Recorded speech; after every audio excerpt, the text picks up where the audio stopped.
Hello, everyone. Welcome back to Pivot Point, the show where we explore stories behind the services that keep our homes, teams, and lives running smoothly. I'm your host, Corey, and today we're diving into a business that sits at the intersection of cleanliness, safety, and home value. Also, quick plug before we dive in. Pivot Point is brought to you by Xenova IQ, where we help growing service businesses scale smarter using AI-driven systems for operations, marketing, and leadership. If you're building something real and want to streamline while scaling, check out our feature episodes or DM me in the word growth to start a conversation with us.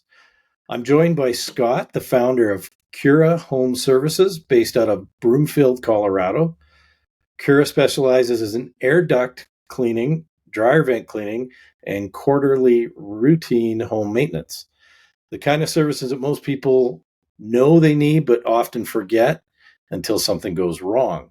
Scott and his team serve a broad and growing client base, from busy families to aging in place seniors to property managers and investors, helping them stay proactive, efficient, and compliant with routine upkeep that directly affects energy bills, fire safety, and indoor air quality. Welcome, Scott. Happy to have you on the show. Corey, thank you very much for having me. I appreciate that introduction. And I got to go back real quick. At the intersection of what? You said cleanliness, safety, what was that? Home value. And home value. All right, that's good. We've got a lot of taglines, but we don't have that one. I'm pulling that one in. Thank you. There you go. You're welcome to take it. That's cool. No, I appreciate it. Thanks for having me. Excited to chat a little bit more about what we do and how it helps. Excellent. Well, before we get into HVAC, lint traps, and quarterly maintenance workflows, I heard you're a big basketball fan, and you've got a bit of an obsession for everything AI. Yeah. So tell me, what's been on your radar lately? Yeah. Yes, I am a big basketball fan. It's a bug that I got bit by many, many moons ago when I was a young lad, and it's just, everybody's got that one thing that they're super passionate about. They could watch it, read about it, listen to it, do whatever about it over and over and over again. And basketball for me is that one thing. It's the squeak of the shoes, the smell of the popcorn when you walk into the gym, all those different things. So yeah, I love everything about basketball, watching it to coaching it to not so much playing it anymore. I think those years have maybe gone by. Maybe a game of horse or two. But no up and down, no running up and down anymore. And then with regard to AI, just fascinated by technology and technology that is really driven by AI. It's one of those things that we, my business partner and I and other people I know took notice of when ChatGPT exploded. Well, they didn't really explode onto the scene. They came on actually kind of quietly, and people brushed it aside, and we took note of it very, very quickly and watched it.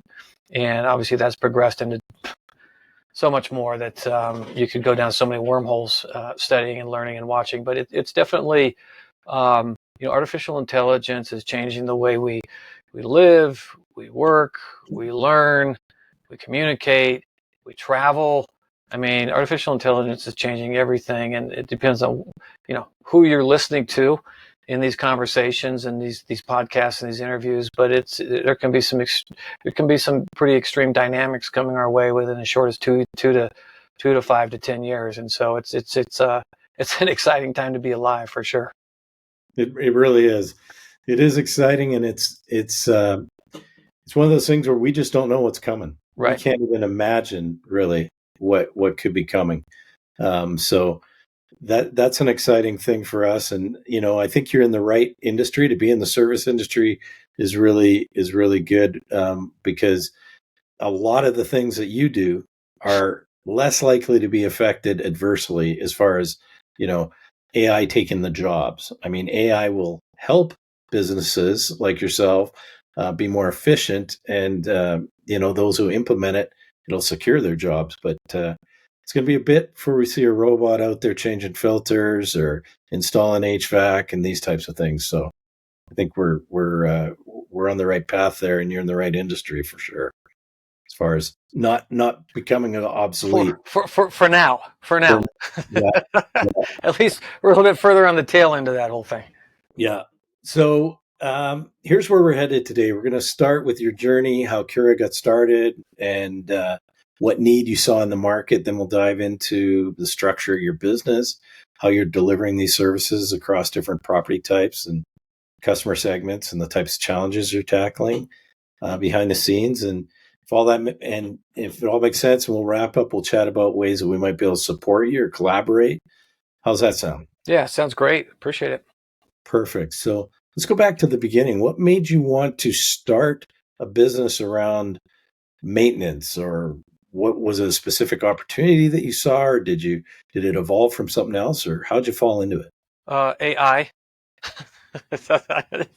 No, it's It's been a little while, my friend. all the above, all the above. So I'll try and make the long story short. So been a business development sales professional all my life. Mm-hmm. Business management degree. Spent 20 plus years, believe it or not, in commercial horticulture. So the big commercial greenhouses that grow all the flowers for your your home improvement garden centers, your Home Depots and your Lowe's and your Okay. Walmarts and all those big box retailers that sell those springtime flowers. Was business development, account management, kind of the sales side in that particular industry for a long time. About 10 years ago, well, actually, business has been around for 10, but about 12 years ago, a very good friend of mine, known him for a long time, we worked together in the horticulture industry, has been the CEO, chief operating officer for some fairly large companies, came to me and said, hey, let's start a recruiting and staffing company. And I thought he was crazy. There's so many recruiting firms out there. Why would you want to do something like that? And the philosophy that we had started with was, hey, let's focus on companies and culture. Most recruiting firms at the time focused on a Rolodex. They focused on skill sets. They focused on a very specific niche. And really, at the end of the day, what makes businesses go, what makes teams go, is the people part of it. And so we wanted to focus on the aspect of focusing on people and fitting to company cultures, along with, obviously, they had to have the tactical skill sets. So had been doing that successfully for multiple years, and then COVID came along, and we all know what happened through that particular experience. Many furloughs, many companies shutting down, laying people off, and then all of a sudden we realized it's not that bad. We need to get back to work. Companies had a hard time filling seats. And this was everything from software engineers to electricians. And so we found our first foray into the trades, if you will, by doing recruiting. And so we saw a particular need for skilled tradespeople in these organizations. We developed a model in the recruiting that helped scale up high volume positions such as electricians, plumbers, software engineers, many of these positions that were needed at a high level, and continued to successfully do that. Shortly after COVID, the COVID, however you want to define that timeline, it was November, what was it, 22? Was it November 22, ChatGPT kind of officially launched out there? December, yeah. Yeah, November, December of 2022, ChatGPT was finally, brought to the public eye, even though they had been working on it for a long time in the background, even pre-COVID. And so we just kind of this is interesting. Let's see where this goes. So we started using the tool. We didn't want to bury our heads into the sand, and started using that tool in our recruiting company. And as they continued to evolve and push out different versions, we started to adopt other AI tools into our recruiting process. Doing video interviews, video recording, that could then splice up. They could transcribe everything. It could splice up different pieces and parts depending on what the employer wanted to see. You could very efficiently provide them tidbits of what they were looking for in conversations. Obviously, they get access to the whole thing, but if you're looking for something specific, you could cut that up and give them bits and pieces. And so through that use of the technology, and the continued evolvement of OpenAI's ChatGPT, Google finally woke up and dusted their model off and started, pushing it. And then all the other players that came onto the scene, it quickly became evident that, there was an opportunity, one, for companies to use these tools to do their own recruiting, and then for the technology itself to just be in place to do it. And so we saw from where we stood early on that there was going to be a unique challenge, inherent challenge to companies, service providers like a recruiting company or maybe an accounting firm or something like that, Yeah. with regard to the AI. And so we wanted to evolve a little bit. With our recruiting company, we also had a podcast where we interviewed successful entrepreneurs and CEO leaders. And one of the gentlemen that came on, his name's Daniel Felt. He actually has the mother version of Kura, started in Minneapolis, Minnesota. And he came on a couple of times and talked about his journey and the progression with Kura. And those conversations were great. We had him on, wanted to tell his story, tell about the progression of his journey. But also we're paying very close attention to the model and what he was doing and how his home services business was growing in Minnesota. And it got to the point where we wanted to then say, hey, how about we do something like that in Colorado? Can we use that model? Can we use that branding? Because he's got a licensing opportunity and he had a franchising opportunity built out. And anybody that's ever started a brand and tried to grow a brand knows extremely how hard that is to actually get that started. And he has done a really good job in Minneapolis and in the Minneapolis, Minnesota area at building the brand. And so we wanted to obviously take advantage of that great team, those great SOPs, that great strategy, that great branding that he already did, and start somewhat of a franchise here in Colorado, in Broomfield, in the Broomfield's a suburb of Denver, in the Denver metro market. And so we found Kura and started Kura out of the desire and the need to pivot away a little bit from that service-based, just relying solely on that service-based foundation that we had with RiderFlex, and really jump into the trades from an HVAC, specifically the air duct cleaning standpoint. With the air duct cleaning, obviously we've got dryer vent cleaning, and then Daniel had developed a very comprehensive routine maintenance program that covers 30 plus areas in the home. When you think of the home, you've got laundry room, you've got utility rooms, you've got the kitchen, you've got the garage, you've got outdoor areas and functions of the property that need to be reviewed and lightly maintained in order to help protect and prolong. I mean, ideally, that biggest investment that anybody ever makes in their life, which is the purchase of a home. And if those things aren't routinely maintained, the cost to either fix, either repair or replace those items, from major appliances to HVAC systems to sewer, you name it, is huge. And most people don't have that kind of money just sitting around to replace those things as needed. Right. So the routine maintenance program was designed to really help, again, maintain, help protect, and prolong those major areas of the home. So, did that come from the mother company, or is that something you guys developed internally?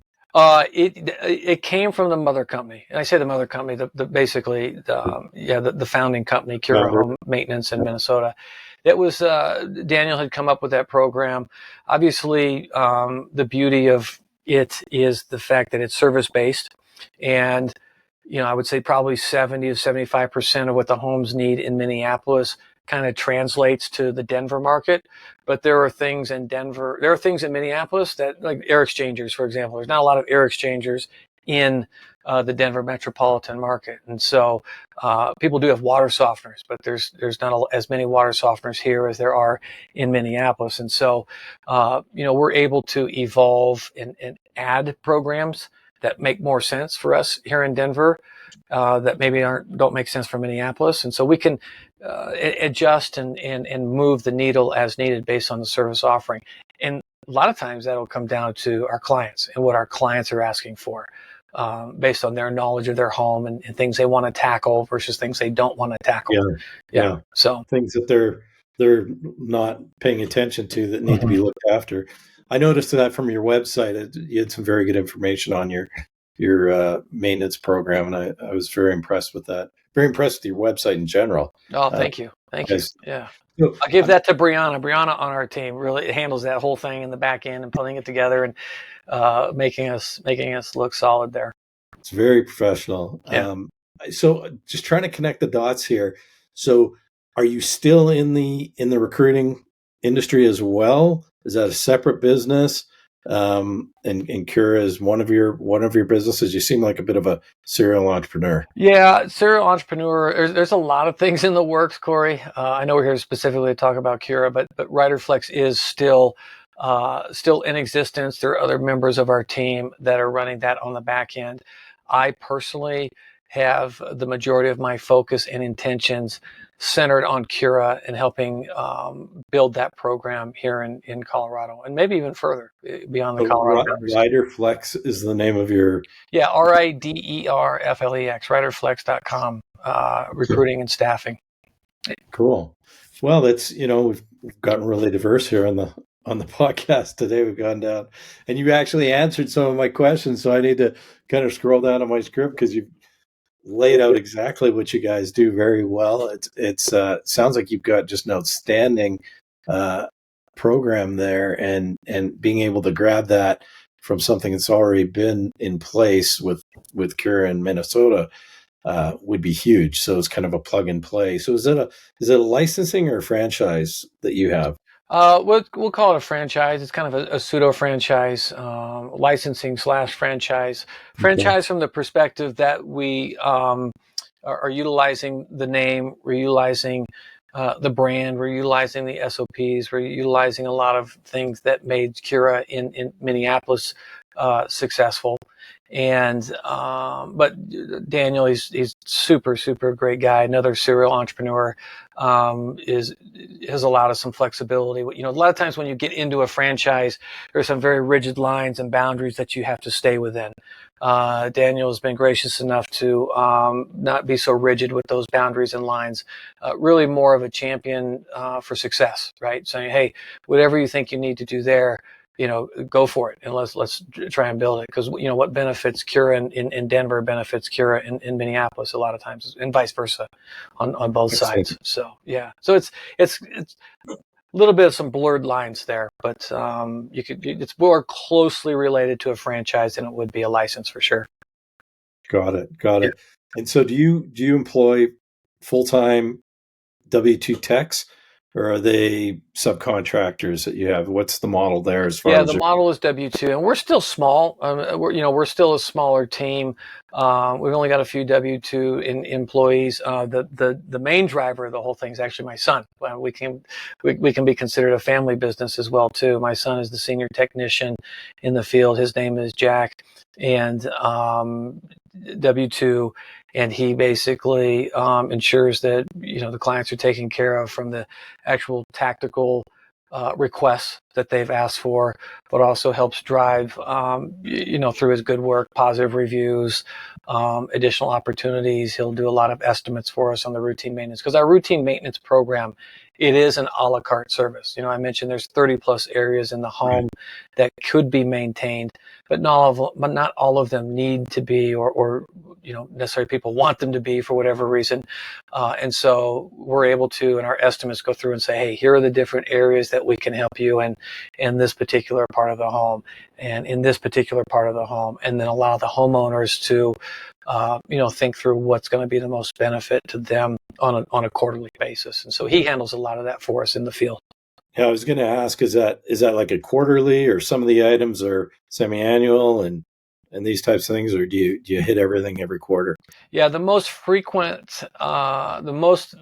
frequency is quarterly. So we will visit every quarter, but not all of the tasks or items are required quarterly. For example, one of the items that we have in our offering are sprinkler blowouts, right? Residential sprinkler blowouts. And so obviously that's going to happen once a year in the fall. In fact, our schedule's starting to build now for people getting on the calendar for mid to late October to have that happen. And so they can include that with in the routine maintenance program. That actually is one that we offer as a one-off, so we can come just for that singular service. But a lot of times people will include that in their package with the routine maintenance, and that will be a once a year item. An example of a quarterly service would be a lot of the filter changings and filter cleanings. And so obviously the HVAC system, the furnace filter, typically is recommended on a 3-month basis that gets changed. And so we'll come in every quarter, we'll change the filter, we'll add a new one, and then progress through the other tasks that they've had us, that they're asking us to do for those particular visits. Got it. Yeah. And are you implementing any of the AI tools into like your scheduling and your operations at all, or Yeah, we've got a lot of AI tools. Let's say on the back end of the business, when you're talking about finance, digital marketing, web presence, that type of thing. We're using a lot of AI tools there. On the front end, we've got some AI tools, and it depends on how AI you want to speak, right? If we're talking about digital voices that are answering calls and guiding people through a journey on the conversation, we haven't gone that far yet.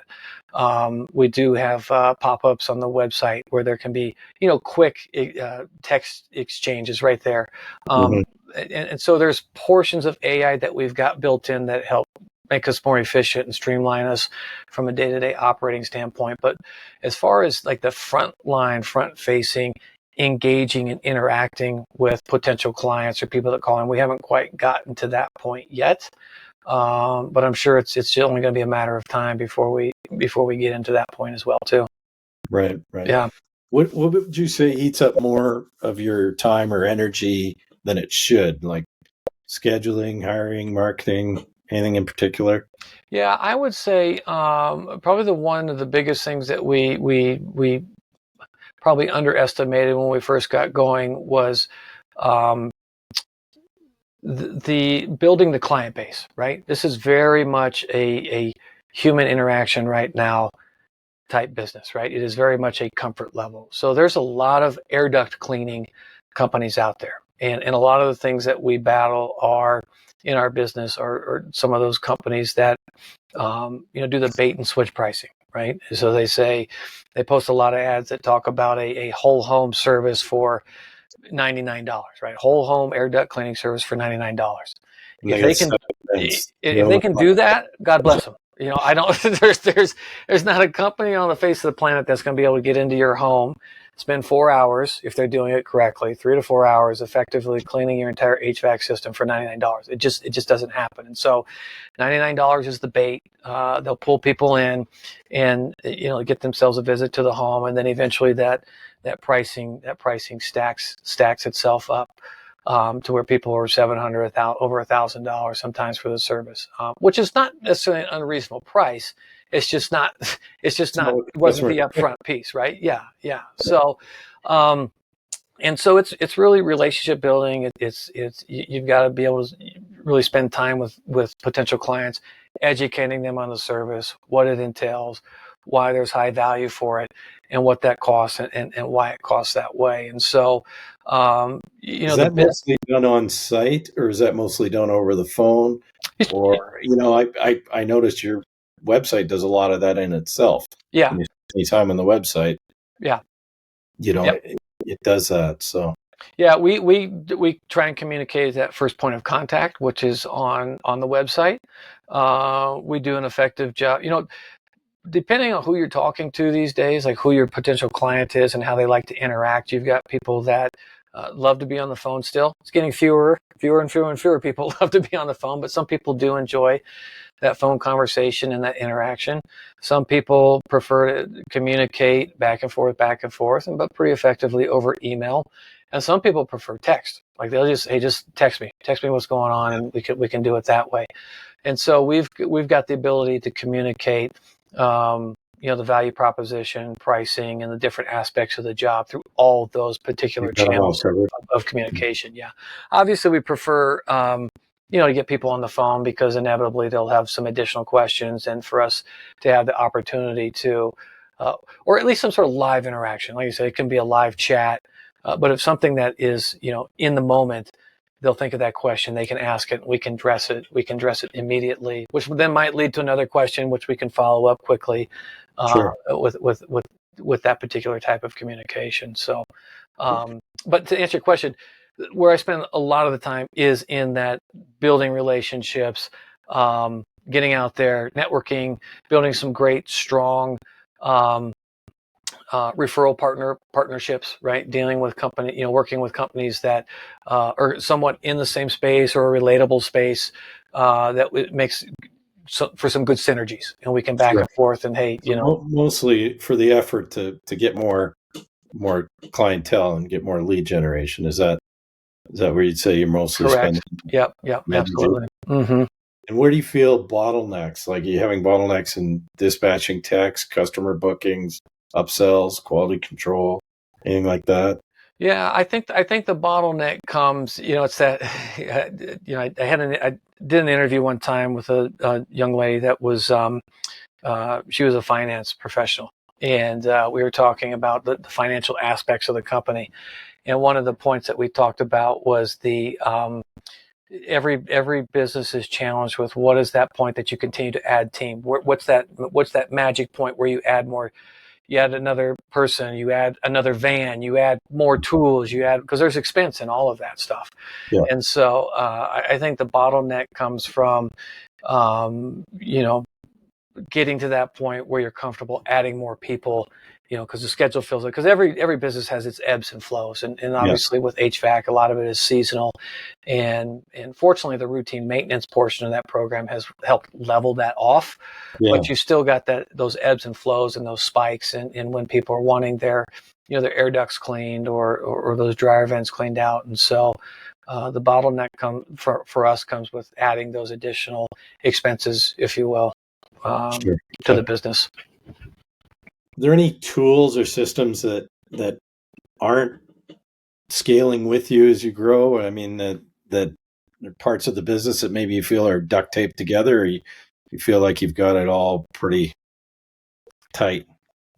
I think there's always areas that can be improved, but I feel like we've got it pretty tight, and I think that the reason we feel we've got it pretty tight is because there's always more tools we could implement. There are more things we could bring to the forefront. There's different things we could do in the various areas of the business, but I think the reason we feel like we've got it fairly tight is because we're open-minded to using tools, to using technology, to using AI, to doing those things. And so as long as we stay open-minded and understand how those particular tools could benefit us, I think we'll continue to be able to progress and grow and ultimately service the client and the customers in a much better fashion, whether that's through quicker and cleaner communication, whether that's through better pricing, because we've streamlined our business and we've been able to cut out costs and those types of things through proficiency. Yeah, through proficiency. It's kind of a win-win all the way around. Let's say your goal is to double your recurring base over the next 12 months, hypothetically. If you had a magic wand and could fix one part of the business that's slowing you down, what would that be? If there's one, I think it would be that organic recognition of the business. I think the one thing that a lot of businesses are struggling with right now has been that battle. For the longest of time, it was the battle against Google, if you will. I'll just go ahead and I'll just say it, right? So your Google business profile, right? And then Google AdWords. And then how are you you can be doing something the same way for the last 3 weeks, and then you move into week 4, and all of a sudden your profile stops showing up. And you're like, what's going on? I don't understand. I don't understand what's happening here, right? The ever-changing algorithm. The ever-changing algorithm, right? And I think AI's changed that a little bit. I think ChatGPT is, because now you've got AI search, right? Now you've got ChatGPT looking and curating through different browsers, right? Now you've got, because OpenAI, right, is owned by Microsoft, which owns Edge and those particular those other different platforms. And so the ability to get organically found much quicker, I think, would be the one wand that we'd wave, because a lot of companies spend a lot of time working on their website, spending money on social media ads and Google ads. They do a lot of work in creating content. It's always, hey, go create your blog and create your content and do all these different things that everybody's told they need to do in order to better their presence and their reputation and to get found. And I think sometimes it's, they go through those processes and they don't, there's not enough juice from the squeeze, right? And so if we can wave a magic wand and help those efforts get recognized more and get found more through our expertise and our knowledge and those things we're trying to put out there, that would be what I'd try and fix. Got it. So let's look forward. What's next for Kura? Are you expanding into new markets, adding more services, growing through acquisition? Are you looking at any of the other mom and pop shops you'd like to take over? What's on your radar? Yeah, so on the radar are two things specifically, Corey. I appreciate you asking that question. The first one is to just continue to grow the business through our core offerings, right? So we've got the air duct cleaning with drive-in cleanouts, and then we've got our core offering for routine maintenance, and that is expanding through. Through all the sectors, really. So busy homeowners, so our key clients there with regard to the routine maintenance are busy homeowners, right? So younger families that, they have multiple kids, they're active in sports, they've got all these school events, but they've got these homes that need maintained. They don't have the knowledge or the time to do it. And so we're very key. Those are a critical component of our client base to come in and really support them in that particular endeavor in maintaining the home. Do you break that into like a subscription, like a monthly, or is it a quarterly payment, or how does that work? Yeah, it's designed and baselined as a quarterly payment. Mm-hmm. However, some people prefer to pay monthly for the service, and then we show up on the quarter. But we, again, the beauty about our business and our offering is that because it's service based, really. I mean, there are tools and materials that we've got to use to, in certain aspects of the home to service it. It's incredibly flexible. It's like, hey, how would you prefer to do this? What's gonna be best for you and your particular situation? Just in this day and age, everybody's into the monthly subscription. Mm-hmm.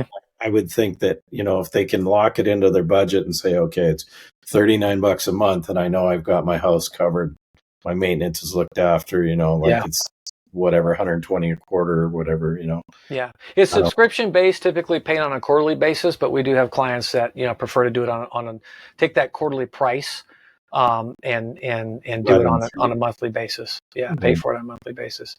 So there's that particular sector. The second one is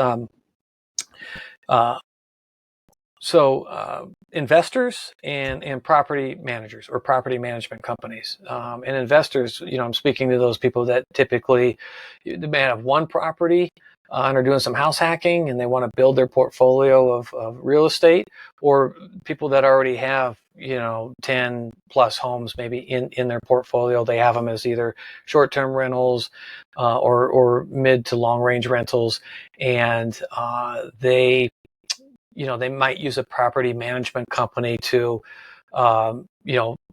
keep the vacancy rates, to have no vacancy, or to collect the rent, to do, sign the leases and have the lease agreements.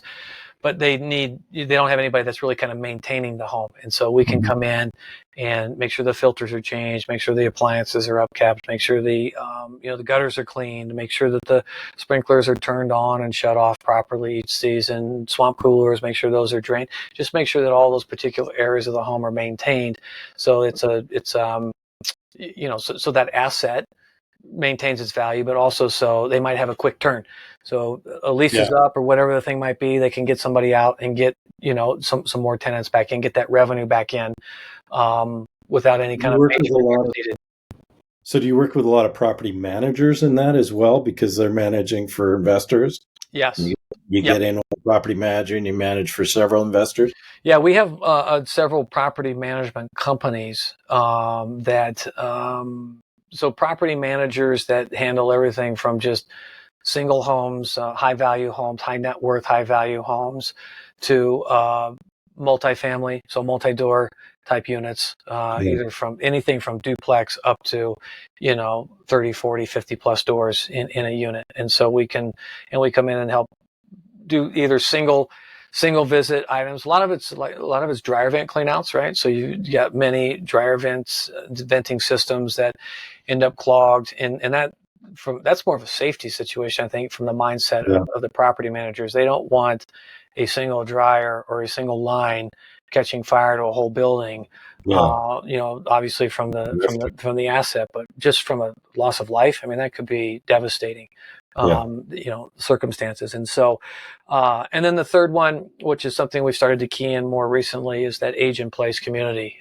We've got the baby boomer population, that particular generation that, if you read all the reports, hell or high water, those guys that group is staying in the home. I'm not going to stay in the home. I'm not going to go to a retirement facility. I'm going, and they're aging more gracefully, with the advances in medicine. People are taking care of themselves better. People are starting to eat better, so they're living longer. They're staying in their homes longer. But they're not able to do all the things that they used to do with regard to maintenance on the home. And so we're able to come in, facilitate a lot of those particular items and projects and tasks, and they can stay longer. Plus, the home is being maintained for a longer period of time. So that's great. Yeah, that's great. I mean, I'm familiar with that situation right now with my in-laws, so very familiar. How about short-term rentals? Are you servicing a lot of those? I would think they would be, I stayed in one recently in Arizona. We had a family reunion, and there was problems with the home, and I'm calling them saying, hey, the AC is not working here, and the fridge quit, or the freezer quit freezing, and that you got to have good service people to come out and look after that on the spot, because that affects their ratings. Yeah, the short-term rentals are great. The only challenge with the short-term rentals is the scheduling piece, as you can imagine, right? So, it's vacant. Hey, it looks like we've got a vacancy on the Monday after that weekend, but oh no, somebody slides in and they secures that because they need it for that following week, and so there's a lot of just in their cleaning turnaround, that 2-hour cleaning turnaround or whatever, right? Yeah, that can be tricky, but it's okay. It's no big deal. We're incredibly flexible. We know that's the nature of the beast, but the short-term rentals are huge because of what you just mentioned, which is that maintenance piece. So the routine maintenance, ensuring that the air conditioner is maintained, ensuring that the appliances have been maintained, ensuring that the HVAC system has been maintained, is going to reduce that potential for those breakdowns when you've got them rented. With the short-term rentals, that's where we've actually been able to expand our offering a little bit as well too, with regards to cabinet doors, furniture, just little different areas that we can go in and make sure that that next round of visitors are going to have a high quality place that they're renting, which helps increases the positive reviews, helps it helps increase that reputation. So even things as simple as what's that? They don't have time to schedule. They don't have time to get in there themselves and what. They need professionals, service people like yourself that can get in there in that limited window. Simple little things too, Corey. When you think of it, you think about maybe some short-term rentals that you stayed at in the past, right? You're like, oh, this place has a grill. That's great. We're going to be able to. We'll go to the store and we'll buy some burgers or some dogs, and we'll be able to plan our meals. Who's checking those propane tanks? I don't even know if there's any propane left, right? And how does that get switched out? And how do those grills stay, it's somewhat presentable, with the grease traps and all the things with the grates, right? Just, it's not, they're not going to shine like they did when they came out of the box, but, they're going to be presentable and good tools for cooking on. And so those little things that people don't really think about when it comes to service and maintenance. We always like to say it's what we're doing with the routine maintenance program is somewhere between a cleaning service. They're coming in, they're cleaning the surfaces, they're changing the sheets, all those types of things, and a handyman. So we're not picking up hammers, we're not picking up saws, we're not cutting into walls, we're not doing any of that heavy duty handyman type work. It's somewhere in between. It's the light maintenance that should be done before you have to move into a handy person to start cutting into walls and that type of thing. So to prevent the handy person. Yeah, we're testing and checking the sump pump. We're not changing the sump pump. So we're testing it and making sure the sump pump's working, so there's no flood or, anything, any water backing up into basements. If the sump pump's not working, then we're hey, we need to get the plumber in here so they can get this changed out and make sure the piping's all put back together. Got it. Yeah. Let's talk directly to the homeowner or property manager listening. What's something most people don't understand about indoor air quality or vent maintenance or any home maintenance that they probably should? Something that people just typically don't think about. People, when it comes to the indoor air quality and the air duct cleaning specifically, it's funny. I always say when somebody buys a new home, right? Everybody's gone. Many people have gone through that experience of buying a new home. Well, they're doing it. Oh my goodness, they're getting new carpet and they're getting new paint, or they're getting new floors, they're getting a new roof, they're getting new. They're doing all these things or these updates or whatever the case might be that are very visible, right? It's tangible. I can see that, I can touch that, I can feel it. But what people typically neglect is that air quality. And so if it's a 20-year-old home, 25-year-old home, 30-plus-year-old home, and it's changed hands 2, 3, 4 times, or however many times it's changed hands, well, typically what's happened is that HVAC system, it's a circulating system, right? So it's just pulling the same. So maybe the person before you had 2 dogs and 3 cats, or maybe they had, whatever the thing is, but that's pulling in all that dander, that dust, dirt, debris that's going in there and just recirculating through that system. And so out of sight, out of mind, right? They don't really think about that. And so what happens is they flip that furnace system on, they flip that blower on, whether it's, summer or winter, and it's just recirculating all those years of whoever and whatever was in that home back through the system. And so people typically don't think about getting new air, right? They get all the other new stuff, but they don't get new air. And so we always encourage people that if it hasn't been done, or you haven't done it in a while, it's probably time to get it done. A lot of people, more and more people are suffering, from allergies, and they have more sensitivities to airborne materials. And so, the opportunity to really clean out those systems and make it good for your respiratory system, can be ideal. So, yeah.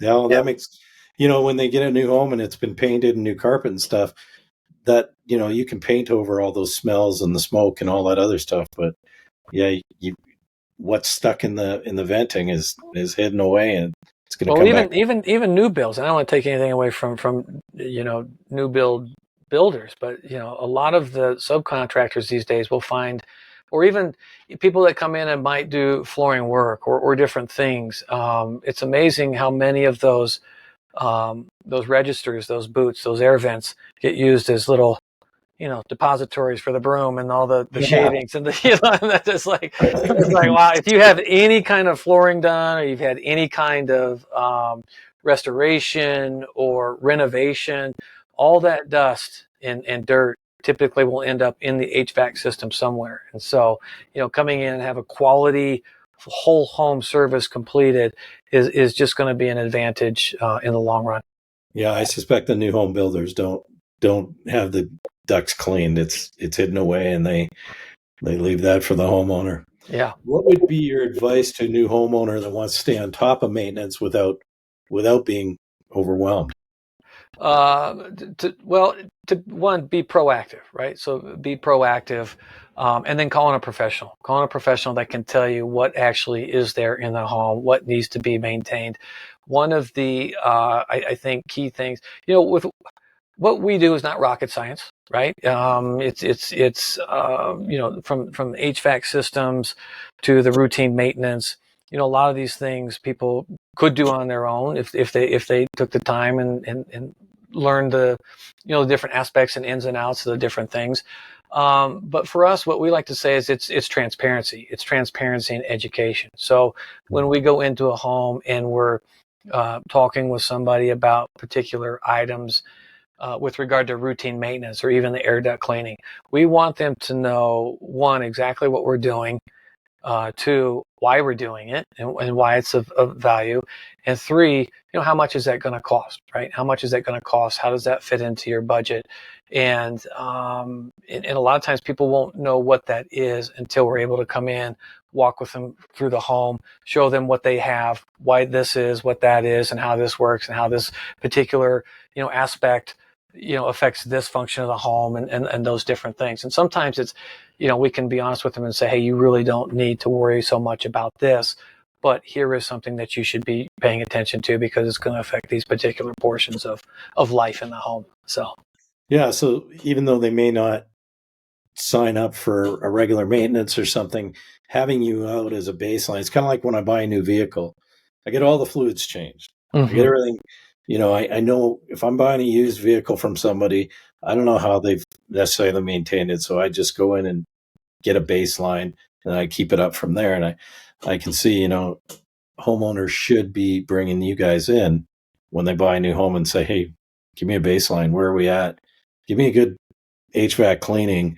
So I know, when they did do the renovations, everything left behind is not going to get blown back into my airspace. So yeah, no, that's great. That automotive reference is a good one because we do. Everybody does preventative maintenance on their automobiles, right? Get all the fluids changed. They get the tires rotated. They do all the things to make sure that particular vehicle is getting them from A to B to C to D.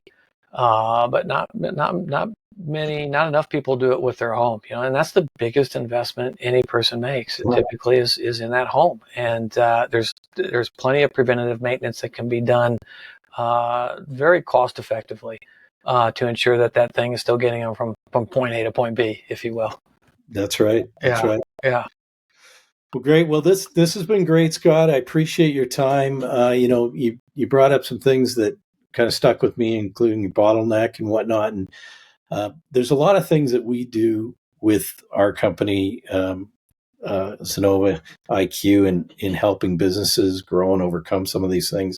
Would you be open to having another call, maybe 20, 30 minutes to discuss how we might be able to collaborate? And there might be some ways we could support you in achieving, your further growth in your business. Oh yeah, absolutely. Like I said, we're definitely open to hearing about all the different tools that we could put at our disposal, put to use in our business to not only just make ourselves a better business, but obviously the end goal is to make ourselves a better business for our customers and our clients to make sure they're getting the best possible service that they can. Excellent. Yeah. We'll certainly follow back up with you on that and put something on the schedule. I really appreciate you joining us today. And, you've built one of those quiet but crucial businesses that keep people safe, healthy, and it's been really great to hear how you've built it and how you evolved it out of the company from Kura and made your own special changes to it that make it unique to your market there. Appreciate all that and really enjoyed getting to spend some time with you and learn about it. Maybe we'll have to have another podcast and tell me about the hiring and staffing business too. It's not really in our niche, but it sounds kind of fascinating what you've done there in the recruiting side as well. I just love to meet with entrepreneurs and learn about their different things. So it's certainly something we could discuss either in a podcast or just offline for that matter. Yeah.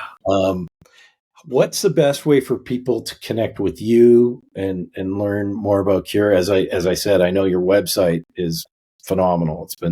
It's a really great resource. What can just give a shout out to our listeners what the website and contact info is? Yeah, the easiest way to find us is just to go to the website, KuraHomeServices.com, and it's Kura. Kura Home Services, plural. .com. You can go there. You can find all the contact information, phone number. We try to make it as easy as possible for people to get in touch with us. The phone number is you can text. You can text to the phone number, and we can get back to you through texting. And then social media. Kura Home Colorado. Kura Home Colorado is our handle on nearly every social channel out there: Facebook, Instagram, TikTok. LinkedIn. We hit them all. Excellent. Well, we'll link those in the show notes as well. And if you've gotten value out of today's episode, folks, don't forget to subscribe, share this with a friend, and leave us a review. Until next time, I'm Corey, and this is Pivot Point. Thanks, Corey.